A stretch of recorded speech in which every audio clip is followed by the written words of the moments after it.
Take a look at the engine room and see if you can figure it out. Maybe there's an override or something. There's monsters out there, like the ones we saw at Lambda. The more reason to get going. What? Come on, you know the drill.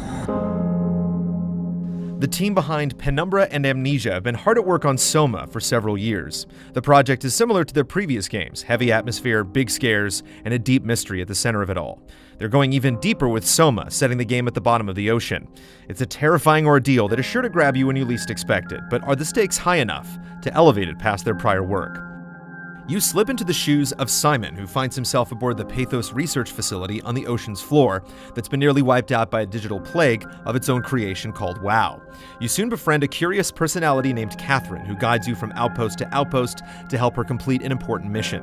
Saying any more would spoil the most enjoyable part of Soma, exploring the aftermath of the station's downfall and discovering your own meaning in the mission Simon chooses to undertake. The story is heavy, but the gameplay is simple. You'll hardly ever engage in direct combat with anything, most of the time evading monsters and figuring out how to power up or reach parts of each map. The game isn't crawling with hazards, giving you plenty of time to search for clues about what happened to the crew. This involves reading people's emails or audio logs, and even drawing out memories from corpses and communication terminals. You have an inventory, but only manage a few items at a time, and the puzzles that block the way forward are not so elaborate as to ruin the pace of progression. There are lots of drawers and lockers to search, and only a small percentage of them will actually yield something worthwhile. Get ready to slide lots of things open if you want to dig for details. Certain drawings, photographs, and documents can give you an idea as to what Earth in the next century is like on the surface, but the game chooses a hand-drawn style to represent its characters that broke our immersion. It's strange to look at one picture of a real live cat and then another of an animated human that supposedly exists in the same world. At one point, you meet a character's hand-drawn face on their ID before you encounter their character model in-game, which pulled us out of Soma's otherwise realistic world.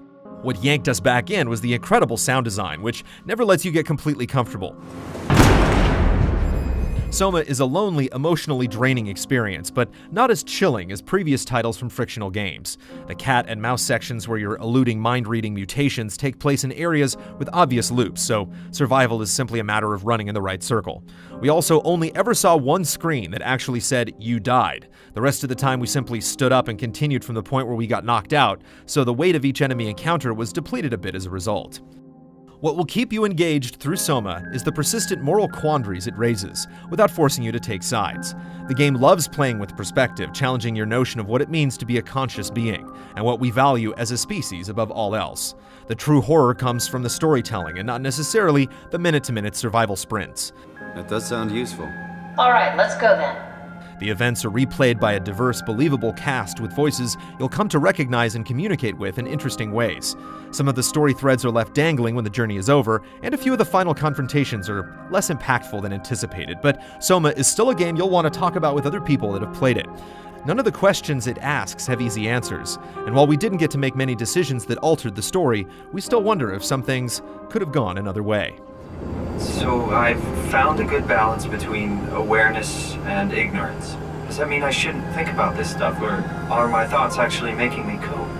If Soma doesn't get under your skin with its cramped corridors, dark ocean passages, and telepathic freaks, it'll stay in your head because of its fascinating narrative experiments with the human brain. The mission was less profound for us because the game can be empty at times and not in a way that contributes to the solitude you're supposed to feel. The story can only survive so long on loud, static-filled screams and somber diary entries.